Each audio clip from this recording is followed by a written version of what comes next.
Sir, 1 or 2 minutes since people are connecting. Like I can see it. So, Okay, fantastic. guys, if some of you do not have bandwidth issues, if you can put on your videos, I think it will be easier for our speakers as well. Otherwise, it becomes a bit difficult, on the online medium.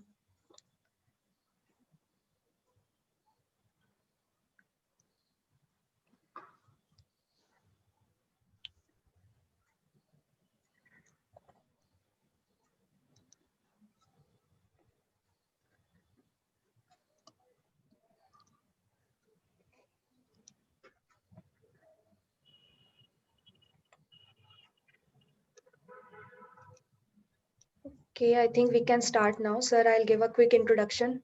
Okay, go for it. Yeah. So welcome everyone to this speaker session of our Seven Lakes Fest of IIM Calcutta. Firstly, I would like to extend my gratitude to the sponsors of our fest, Bideway Group and Brintons. Next, I would like to thank our esteemed speakers, Mr. Saurabh Mukherjee and Mr. Anupam Gupta, for their precious time. A quick introduction. Mr. Saurabh Mukherjee is the founder of Marcellus Investment Managers and the best-selling author of books like Gurus of Chaos, The Unusual Billionaires, and Coffee Can Investing. He was rated as the leading equity strategist in India in polls conducted by Asia Money in 2014, 15, and 16.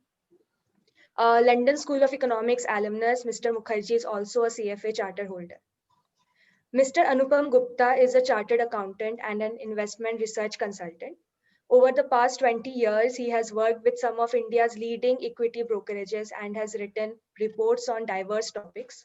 He also hosts the award-winning personal finance podcast, Paisa Vaisa. And in 2019, Paisa Vaisa was voted the best business podcast at the Asia Podcast Awards. Now, without wasting any more time, I would like to hand over the session to Mr. Mukherjee and Mr. Gupta, and they will be sharing their experiences, walking us through their new book, The Victory Project. So please, sir. Great, thank you, Anvesha. Thank you so much, and thanks to the to the to IIM Calcutta for having us out here. I hope that you can see my screen. Yes, it's visible.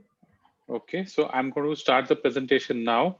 And thanks to everybody for watching us. Today is Christmas, and wishing all of you a Merry Christmas, very Happy New Year. It's been a tough year.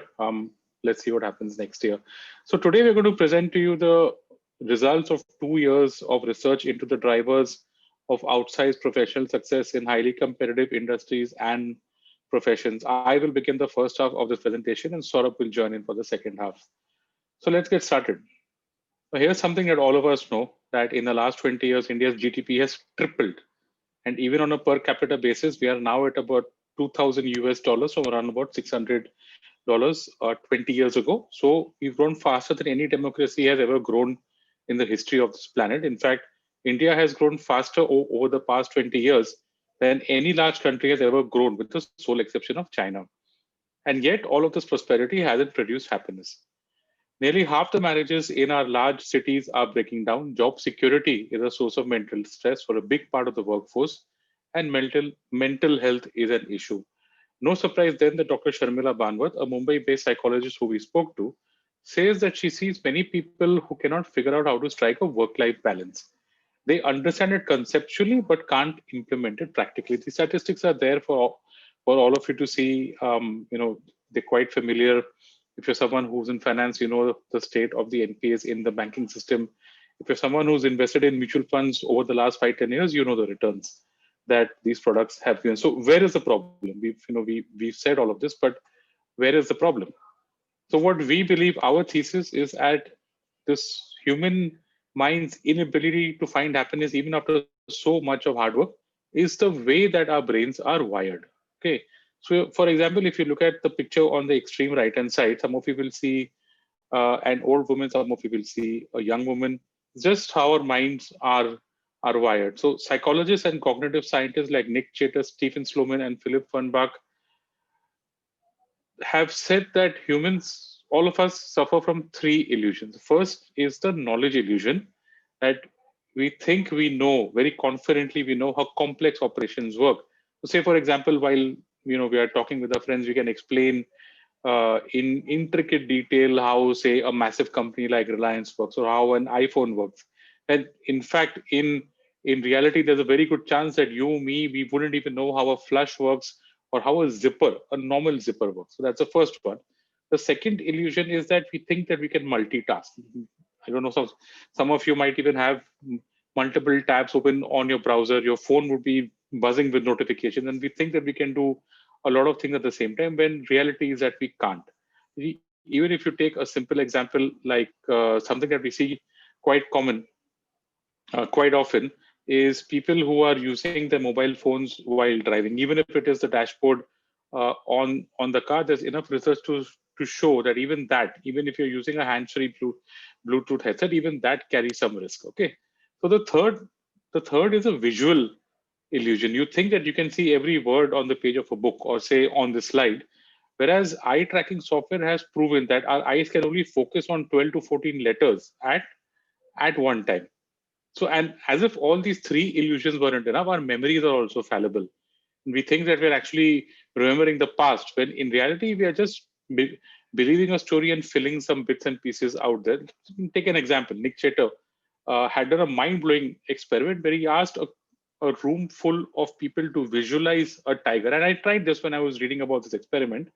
Visualize a tiger and how the stripes flowed from the tiger's head to the tiger's tail, and you would think that we could all visualize a tiger, but I got it wrong, and a lot of people in the experiment also got it wrong. And as you can see in the middle of the slide, it's a very beautiful Bengal tiger. If you see on the tail, the stripes go round. On the body, there are they're vertical. In the legs, they're different, probably not even there, and in the head, they're different. So most people get all of these things wrong. We did. And so you would then, the next question that comes is that how come we survived? The fact is that if we are facing such if we are dealing with such illusions, then how have we coped so far? Well, our brains have a way of tackling this. They're called heuristics, shortcuts. If any of you have read Daniel Kahneman's book Thinking Fast and Slow, he talks exactly about that. But that's only about surviving. How do you actually thrive? How do you get, say, both professional success and personal happiness? So this is what we have said in the book. This is this is the solution that we offer. It's called the simplicity paradigm, a three-tiered framework that starts from first principles and goes all the way up to actual results. So the first tier consists of three core beliefs: specialize, simplify, spiritualize, and it's followed by specific behaviors: declutter, creativity, and memory, and finally collaboration. And as you implement the six-step process in your life, you will see a massive transformation, and the top tier is the result. So both in investing and in business, we find that the most effective exponents, the most effective practitioners have adapted variants of the simplicity paradigm that we are now going to outline to you in the next few minutes. So let's start with the core concept, what we call the simplicity paradigm. So we start at the base, which is specialize, simplify, spiritualize. The first concept being specialize. So we can see that specialization works, right? From Virat Kohli in cricket to Charlie Munger in investing to Steve Jobs in business. Bollywood films, movies are full of superstars like Shah Rukh Khan, Akshay Kumar. So one of the big trends of the last decade is the rise of the specialist. And while this idea might seem new, it actually goes back to Adam Smith more than 300 years ago.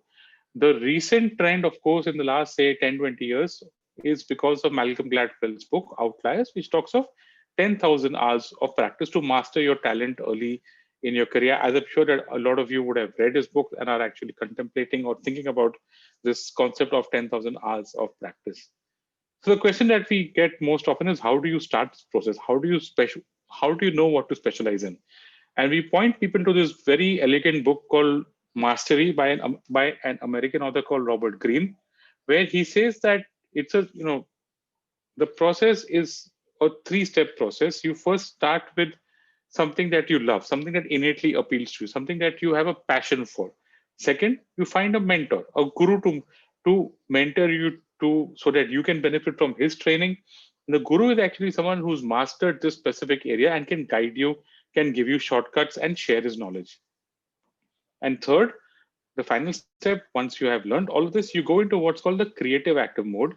You merge the rational part of your head with the emotional part and go into what's called mastery. So one example of this very high level of mastery is Charlie Munger in business of Berkshire Hathaway. I'm sure you've heard of Warren Buffett and Charlie Munger at Berkshire Hathaway, but closer home in India, there is Ramdev Agrawal or Motilal Oswal, someone who we've interviewed in the book. There's a nice essay in detail tracking out how he reached where he is. So Ramdevji had very humble beginnings. He came from a small town, started his career in Bombay, but he was crystal clear about two things very early in life. One was that he wanted to become wealthy, and two, that he wanted to become wealthy via investing. So how did he do this? So one trait that that he shared with us was that whenever he used to go to a restaurant for a coffee or for tea or for meals, where he was sitting in the restaurant, he would map out the entire floor area. He would calculate, what's the revenue, expenses, and therefore the profit or loss at the restaurant is making. But how would you do that? He would see the number of tables, number of chairs, the number of people, the average price of a bill. Then he would know the number of people who are working in the restaurant, and using very sharp mental calculation, because remember that time, in those days, in the 80s, you didn't have a laptop, you didn't have a mobile phone. So from there, he found a mentor in the form of Sanjay Bhattacharya, who introduced him to the concepts of Warren Buffett. And from then on, that's how Ramdevji learned how to bet very large amounts on very successful businesses. And as we know now, Motilal Oswal is one of the most successful homebred Indian financial services company. So that's specialization. We move to the next level, which is simplify. So the thing about simplicity is that we are all consumers of simplicity. Whether you have the iPhone, which revolutionized the way that we use mobile phones, or you have fast food, you have the McDonald's burger that actually made fast food ubiquitous all over the world, or you've got the index fund, which was introduced by Vanguard back in the 70s, which have now become extremely popular, or in India, this concept of an SIP, of investing small sums every month, to achieve our financial goals. So all of these are examples of prosaic products that deliver simplicity in our lives. So while delivering simplicity sounds very easy, and these products, as we can see, have changed the world, but creating these products is not easy at all. And the way it's done is at two levels. First level is simplification through process, and the second level is simplification through principles. So simplification or simplicity through process, through habit.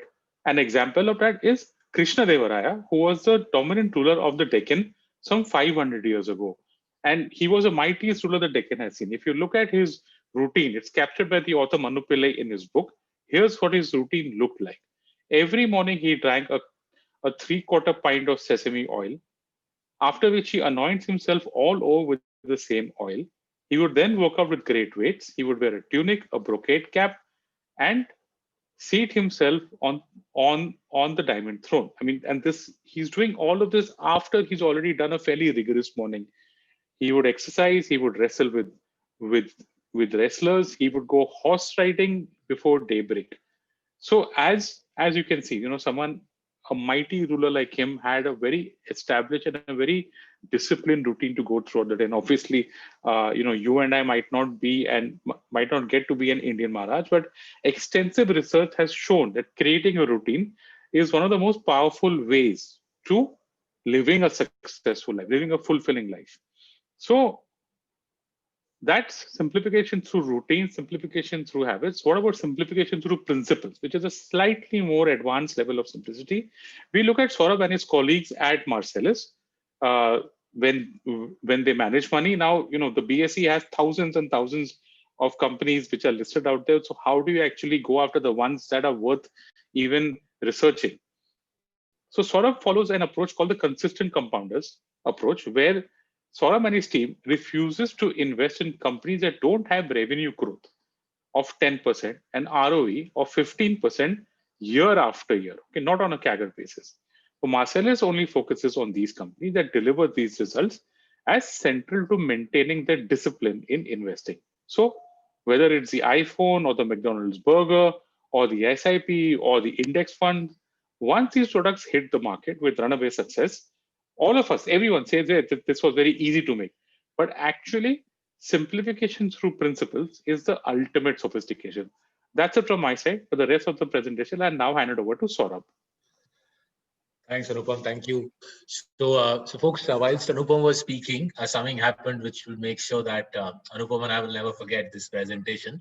So Penguin Random House, our publisher, informed us that the Victory Project, the book that we are talking about, this has been voted by Penguin this week as the best business book of 2020 by Penguin Random House. So we'll always remember you that whilst we were presenting to IIM Kolkata, we were told that the book has become the best business book of 2020 in Penguin Random House's collection. Remember, Penguin Random House is the largest English publisher in the country.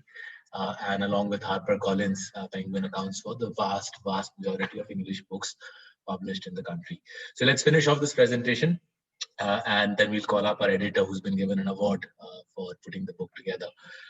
So Anupam took you through specialize and simplify, right? Those are amongst the foundational principles of the simplicity paradigm. Anupam took you through specialize and simplify.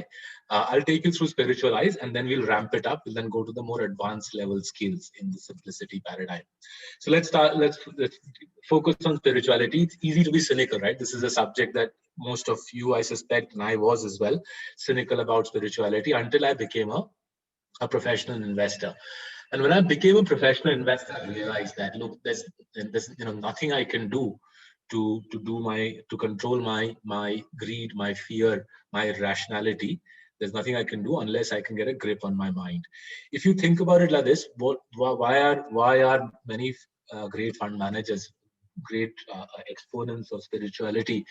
It's because there are no future facts. There are no future facts that can help people like us manage the monies of the thousands of people whose savings are in our hands. So thinking about it like that, spirituality is a bridge between our abilities and the application of that ability to the world around us, right? I don't know for certain what will happen when the market will open next week. But rather than staying up all weekend and fretting about my lack of knowledge of the future, I need to control my greed and fear. I need to control my emotions and stay as rational as possible. The better I am at this, the better I'll be at my job of managing money.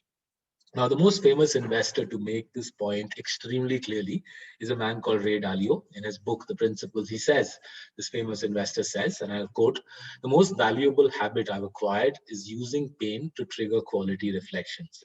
If you can acquire this habit, you will learn what causes you pain and what you can do about it, and it will have an enormous impact on your effectiveness."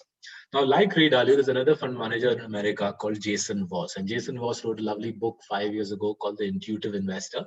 4 years back, he came to Mumbai to give a lecture on it, and I met him on the sidelines of that. So when Anupam and I were writing the Victory Project, we met Jason, we Skyped with Jason a couple of times to understand why he, as a Wall Street fund manager, is such a big exponent of spirituality. His point is that it's not just that spirituality helps in making better investment decisions. His point is also that meditation helps in relaxation and improving focus. It helps you understand that your family, your colleagues, your friends' happiness is far more important than yours. He says that meditation heals your mind and lets you perform at an elevated level for far longer. So just quoting from his book, The Intuitive Investor, meditation techniques, meditation practices are the polishing techniques that help you be the best. You need to find the tools and techniques that exalt your consciousness. And once you discover what makes you and your talents unique, and that's only found through spirituality, he says, once you discover what makes you and your talents unique, then all of a sudden magic happens, right? So it's a big subject. We'll request you to read the relevant chapter in the book, and that the chapter in the book itself refers to a broader body of literature. But now let's go to the next level up. Let's go to the more advanced level skills in the simplicity paradigm. And we'll start with clutter reduction. Why are we starting with something as prosaic as clutter reduction? Because even if you meditate every day, even if I meditate every day, if we can't manage our tasks, if we can't manage our schedule, our system will go back into stress due to cognitive overload, right? So we have to make a conscious attempt to focus on what's important. But the question then becomes, well, how do we know what's important? So when Anupam and I met Professor Sanjay Bakshi, the managing partner at ValueQuest Capital, when we met him at Lodi Hotel last year, actually 1.5 years ago now, when we met him to interview him for the book, the meeting lasted 2.5 hours. And Professor Bakshi is a big believer in the idea of intense focus and cutting off all distractions to spend, focus time on one idea. So he showed us his phone whilst we were chatting. He showed us his phone. It has a blank home screen. There were no notifications on it. Throughout the 150 minutes of the meeting, there was no beeping from the phone, no lighting up, no ringing. And in those 2 hours, he gave us some of the clearest, deepest insights I have received in my career on fierce focus. Chapter 3 of the Victory Project contains these insights. Now, Cal Newport has written 2 outstanding books on this subject, right? And in closer home, in our country, studying the lives of business legends like Harsh Mariwala has shown us, there is a step-by-step process to cutting out mental clutter. That process begins by being very clear about your goals. Again, it sounds simple to say, well, we got to be clear about our goals. How do you do that? An example of a clear goal that I got from a fellow fund manager friend in California last year is this. He told me this last year. He said, I focus on few things. I focus on my family, my investors, and my closest colleagues. And I deprioritize absolutely everything else, right? Once you or I have clarity of this sort on our goals, we can then move towards building prioritized checklists to help with execution. And who better to learn checklist construction from than Atul Gawande? His famous book, The Checklist Manifesto, is the definitive guide to creating simple checklists which help us with execution. Now, this whole process, right, getting your goals sorted out and getting your execution checklist sorted out, why are we so focused on this? Because there's a lot of research which shows that memory plays a big role in creativity. And the less cluttered your memory is, the less cluttered your mind is, the more your memory is able to help you foster creativity, right? It's a link that psychologists have written about for 40 years now, that the less cluttered your mind is, the sharper your memories are. There's something called the Ebbinghaus forgetting curve, which captures the relationship between clutter and memory strength. The less cluttered your mind is, the sharper your memories are. The sharper your memories are, the longer they last, the more creative you will be, right? It's one of the most fascinating links in psychology. We'll come back to it in a minute. Now let's go to the engine room of outsized success in a free market economy, and that is creativity. In a highly competitive free market economy, even if your ideas or our ideas are only marginally better than our peers, you will be in high demand, right? An original thought, therefore, becomes the critical driver, the key driver of wealth and success in our world, right? Which, who our parents are, and which, language I practice, and which language I speak, or which religion I practice, which language I speak, and, which caste I come from. These are completely useless sort of monikers. Original thought is the critical driver of outsized wealth and success in our world. So how can any of us produce genuinely original thought? And again, psychologists like Adam Grant, Doris Wallace, Howard Gruber have shown in research done over 30, 40 years that there are 5 drivers of original thought. These are surprisingly robust, these 5 drivers of original thought. The first is read widely. So Charlie Munger has famously said that he's never met a smart person in his life who does not read widely. Every expert that Anupam and I interviewed for this book turned out to be a voracious reader. So whether it's Sanjeev Bikhchandani of InfoEdge, Manish Sabarwal of TeamLease, Apurva Purohit of Music Broadcast, everybody we interviewed whose interviews are in the Victory Project, you'll see they read non-stop. For my part, I ask almost everybody I meet what their favorite books are. I then curate that list and I sit on the sofa on Saturday morning, order the quota of books for the week. I have to confess, I spend almost all my free time reading. Second driver of creativity. Explore the world, travel extensively, meet people from a variety of cultures and religions, go through a range of experiences. Most of what I learned before I became a professional investor did not come from my college or from textbooks. It came from doing odd jobs as a teenager, backpacking holidays, and friendships formed in the betting shops and bank branches where I worked through my teens and my early 20s. Third driver of creativity, enhance your memory. People who have developed memories to a very high level have learned how to focus their attention on essential information. There are specific memory enhancing techniques which are worth learning. You can find them easily on the internet. We've given you some in the book itself. Fourth driver, work hard and produce lots of ideas. You'll find that almost all creative giants have a very high output rate. So in the book, we've talked about one of my idols, the Oscar-winning film director Satyajit Ray. He directed 36 movies in a 35-year career. Whilst we were presenting these slides to the CFA Institute, one of the CFA charter holders told us that Woody Allen has a similar run rate, so a movie a year. And Woody Allen has 22 movies which have been Oscar nominated, right? So you'll find that highly creative people have a very high output rate. And the final driver of creativity, make friends, jam with other creatives, find allies, find people who can give you emotional support, intellectual support, and practical help, right? Now, it's always useful to have a role model when you're trying to do something which is demanding. If you want to be a creative giant, have a role model. Our role model, and we've written about him a fair bit in the book, is Sanjeev Bikhchandani. He defied convention at almost every step of building Naukri.com. If you read the book, you see he defies convention at every step of the way. He went to the same school as me in Delhi. He's obviously 10 years older than me, but his whole career is snubbing his nose in terms of going against conventional wisdom and finding success. So if you look at Info Edge today, Naukri.com sits inside Info Edge. It's on the cusp of entering the Nifty 50. And they've neither raised lots of debt, they're not high profile, they're not sort of dancing in Bollywood parties. Straightforward people using talent, using creativity to build a giant company, even whilst the big American venture capitalists come and make a big song and dance and splurge money in India quietly without spending as much money. Info Edge has created just as much value. And let's finish off now on the simplicity paradigm of focusing on the final element and arguably the most powerful element, which is collaboration.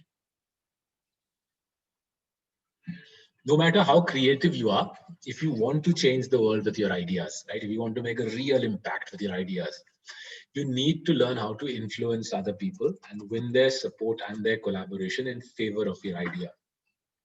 You'll see in the book, we've described that the greatest teams are teams of rivals, where people who are diverse sets of people who are dissimilar to each other, might not even agree with each other on fundamental issues, but who agree to work on a common goal, right? This is the sort of defining characteristic of great teams. Dissimilar people don't see eye to eye on critical issues and yet agree to collaborate to achieve a common goal. The most famous examples are Abraham Lincoln and his famous Civil War cabinet, the cabinet that dragged America out of the ashes of the Civil War.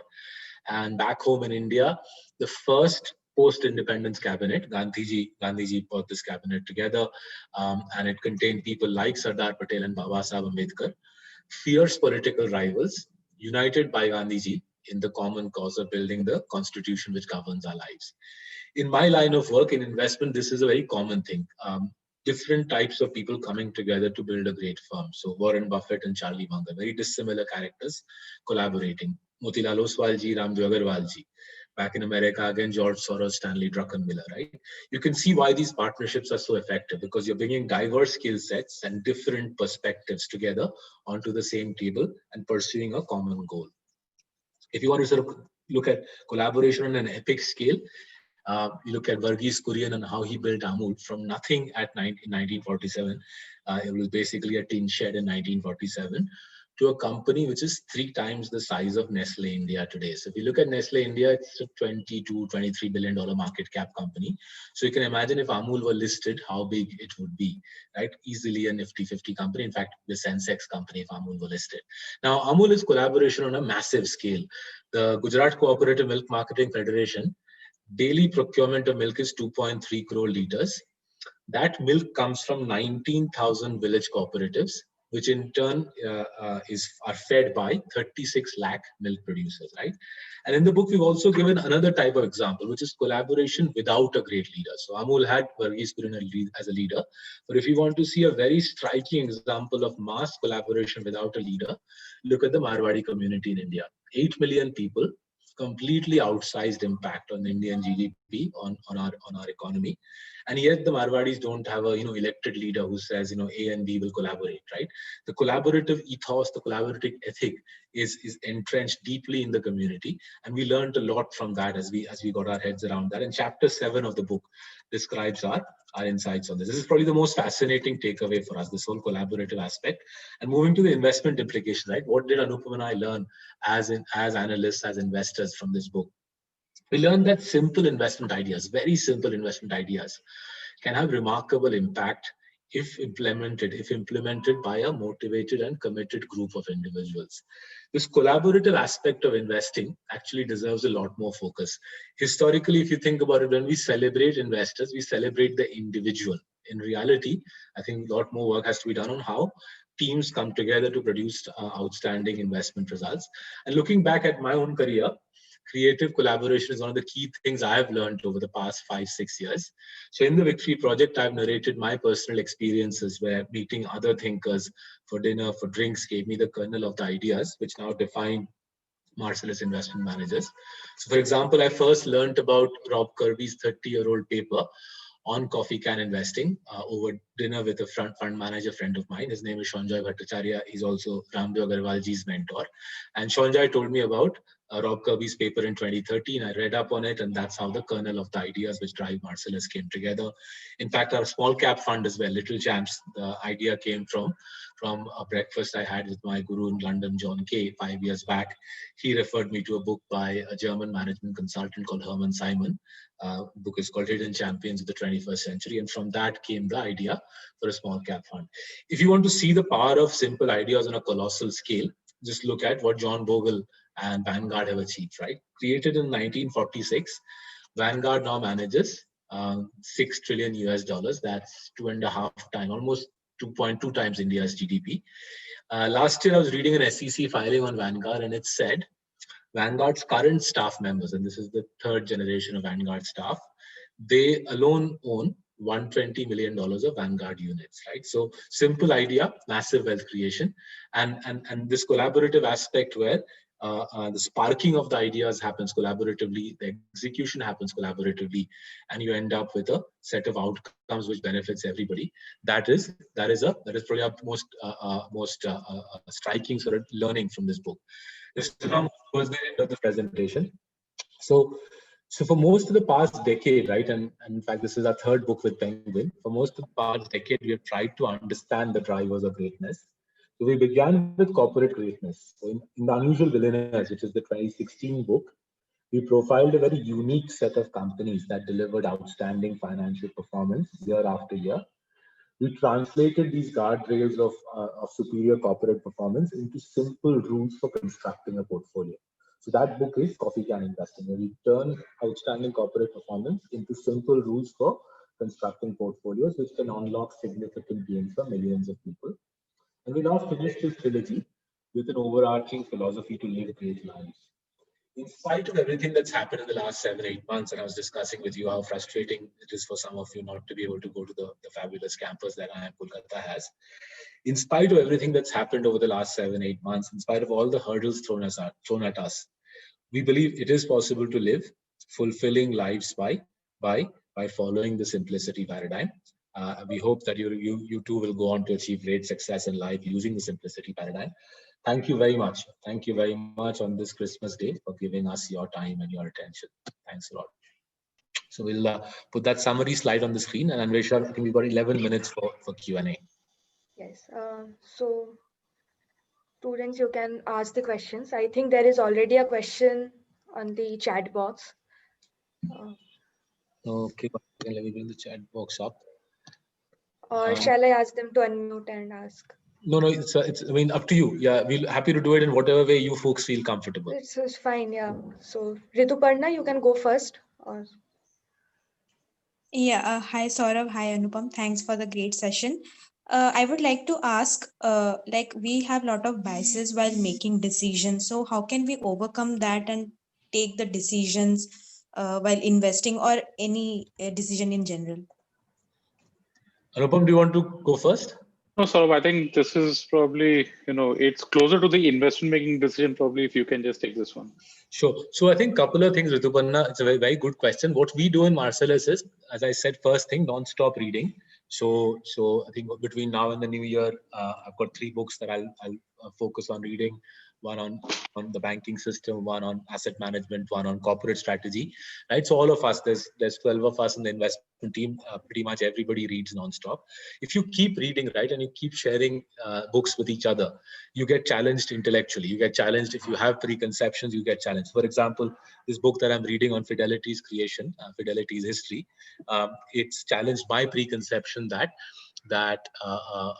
money market funds is not something that a fund management house should really do seriously. Money market funds have very low yields, and yet reading Fidelity's history, it's obvious that they made tons of money on money market funds, even though they are so low yield in terms of profitability.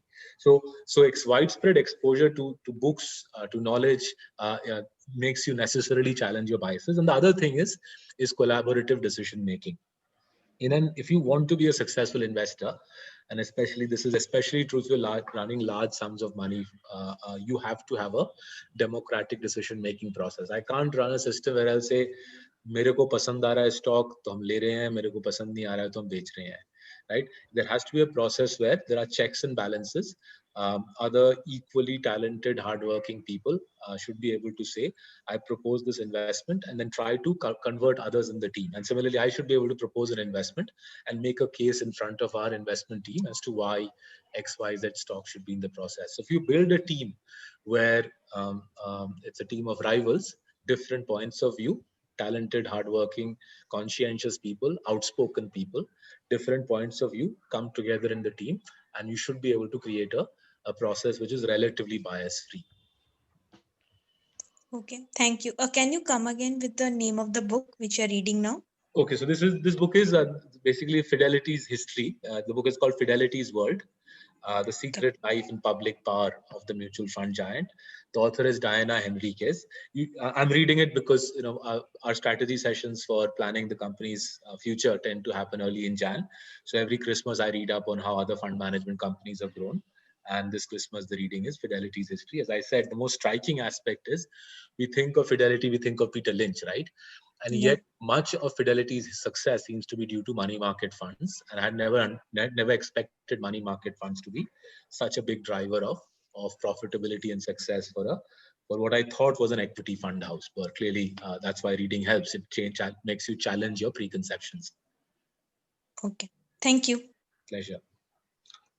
Tanay, are you there? Yeah, my question was regarding the routine part.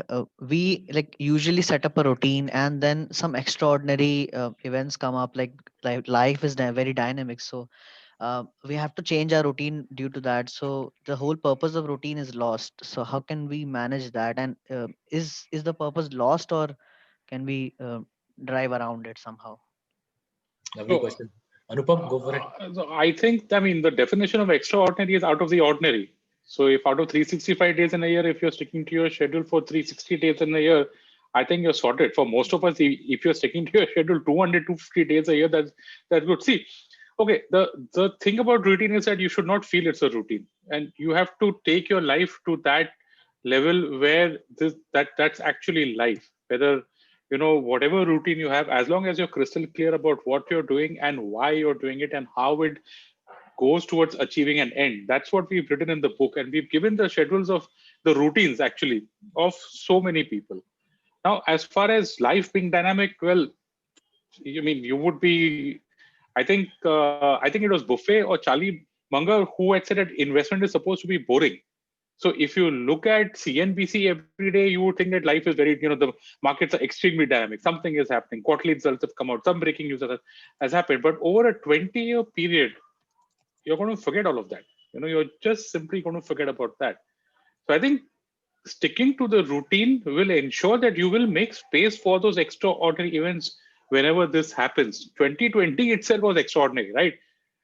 This time last year, I don't know of any human being in the planet who would have even predicted what would happen next. And yet, after this extraordinary event happening, a lot of us have actually gone into a routine. Some have improved, some have not improved.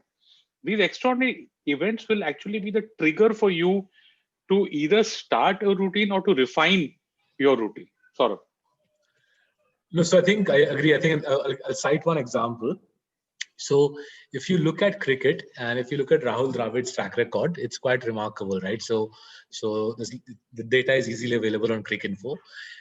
This man has played more deliveries than anybody in the history of Test cricket. He has scored more runs than any one drop batsman in the history of Test cricket. He has won more Test matches for any one nation than any other batsman in the history of Test cricket, and so on and so forth. The numbers are mind blowing, and there's actually a lot of solid data to show that no other batsman, not even Sachin Tendulkar, has numbers which are remotely as close. Now, the interesting thing about Dravid is whether it was a Test match in Headingley, with the ball swinging, a match in Chennai with the ball turning, or a Test match in Perth on a bouncy wicket, Dravid would do exactly the same thing, right? It was as if the external circumstances did not matter, and it was his routine he would plant on the opposition, and he would say, "This is Rahul Dravid. He averages 54. It does not matter where he plays. He averages 54." That is the power of routine. And if you read Dravid's, if you read books on Dravid, both Timeless Steel, the collection of essays on Dravid, which I think is outstanding. I think Timeless Steel is probably one of the best cricket essays put together in the country, or the or the biography that's been written on him. You'll see how much stress, how much focus the man put on mental conditioning. So the evening before the Test match and the morning of the Test match, there was a whole mental routine he would go through, right? And it did not matter where they were playing, he would go through this mental routine. The mental conditioning aspect, I think, makes Dravid stand out. And for professionals like us who are operating in highly competitive, high stress environments where we have to excel every day, there's a lot that we can learn from Dravid's ability to take a circumstance which in your language would be varying. कभी Perth है, कभी Bangalore है, कभी Headingley hai. But this man's mental conditioning techniques were so powerful that it allowed him to overcome the differences in the external environment and play exactly the same way and produce outstanding results, whether at home or away. So read Timeless Steel, superb collection of essays on Dravid, and this mental conditioning aspect is mind-blowing. Just the amount of mental training this man did from the time he was 13, 14 till his retirement. Thank you. Thank you so much. Yeah, I got it answered. Yeah. Thank you. Vineet, you would like to go next? Yeah, sure. So do retail investors like us have an advantage over institutional investors like Marcellus because they're backed by a lot of analysts who do a lot of in-depth year research? So can we bridge this information gap through some other like aspect of investing? So I think I don't think this retail institutional thing is relevant anymore. There was once upon a time, there was a big information disparity. Thanks to the internet and thanks to the changes in securities regulation, the information disparity isn't particularly huge. So pretty much everything that we use in Marcellus, you guys can also use. The difference is you'll try to do it by yourself, whereas we work as a team. So if you guys in Kolkata, I am Kolkata, if you team up together, and there's 12 of us in the investment team at Marcellus, you could create a 12% team in IIM Kolkata. If you are able to club your resources together, your brains, your talents, your time together, then you'll be just as good as us. The resource disparity, the access to information disparity really isn't that big a deal anymore, because from company conference calls to PowerPoints to annual reports, everything is available. The fundamental difference is in the quality of teams that any investment house can put together, and in the organization of the team. Is it a upar se Hitler driven team where one Lalaji says aisa hoga vaisa hoga, I'll sell, I'll buy, or is it a democratic construct where motivated, intelligent, hardworking, conscientious people are able to drive high quality decision making in a democratic context? So the organization of teams, more than retail versus institutional, I think is the central driver of investment success. Yes, thank you so much. My pleasure. We are already at 4:45. We'll take 2 more short questions, sir, and try to wrap up in 5 more minutes. Yeah, so Unmesh, are you there? Unmesh? So I think I don't know if this. I don't know Mridul? if this was addressed to me where he says, what should be the precautions to take before getting into F&O, and Pesa Vesa is a great podcast. Well, thank you for, for your kind words on my podcast. Precautions to take before getting into F&O, I wouldn't really know, because I don't indulge in F&Os, but in general, precautions to take when you're getting into any investment of any kind is to properly understand it, and if that is your area of specialty, then as you said in the book, then you need to be a master in that. So that's a very short answer from me. Sort of any precautions to get into F&O? I actually have no idea what FNO is, so I really wouldn't be able to say anything. I've never done FNO in my life. I haven't either, so I wouldn't know. Okay. So next, Mridul, you would want to go next? Yes, sir. So just a short question is, how do you choose your sources to read from? Because there's a lot of data, a lot of news, but then most of them tend to be irrelevant or biased. Yeah, so minimize news, right? News pe time waste mat karo, right? One of the sort of most bizarre things I don't understand is why people spend so much time reading the news. There's no informational advantage that will be conferred upon you and me from reading the news, and maximize your reading of books. So rather than reading, WhatsApp and chota snippets and social media trolling, just read books. And how do you figure out what books to read? The approach I was suggesting was, ask everybody who you meet what are the best books they have read, and create a great long list. So in this phone, I create a big long list of the books recommended by all sorts of people. And then I curate from that list twice a week, and I buy a couple of books every week, and I try to read a book a week. So reading news less or more is not going to help. Usme kuch fayda nahi hone wala. Reading books and heavy duty reading, non-stop reading will help enormously. It's like a mind gym, right? It's like working out in the gym, builds your body. Non-stop reading, and especially high quality reading, helps build your mind. And if you do that for the next 10 years, by the time you're 31, your current peers will not recognize you because you would have left them so far behind. Thank you, sir. Thank you, sir. Next, Suyash. Suyash, are you there? I'll just go with it. So it's actually a good question, right? How do you achieve simplicity when you have multiple goals or work to accomplish? I think you prioritize. Saurabh? So the multiple goals thing is the critical part. You have to be very clear about what you want. So if you say at your stage of your life, I want to be professionally successful, and I also want to be a jazz singer, then that itself sows the seeds of the problem. So if you want to be a jazz singer, or you want to be a cricketer, or a artist, or a podcast host, then you got to prioritize that. You can't say mere ko do cheezein chahiye, right? So you have to be very careful that you don't have conflicting desires at one point in time. You can in one life achieve both success as an investment banker and as a podcast host, or as an investment banker and as a jazz singer, but they got to be sequential. You can't say mere ko ek saath I want investment banking success as well, and I want to be a great jazz singer. So the ability to prioritize goals sequentially in life, and at any one point in time have one overriding goal, is quite a critical skill. In the book, in the Victory Project, Apurva Purohit, the lady who runs music broadcast, she talks about this very eloquently. She says, as a very successful CEO of a large media company, she's raised kids and she's a CEO.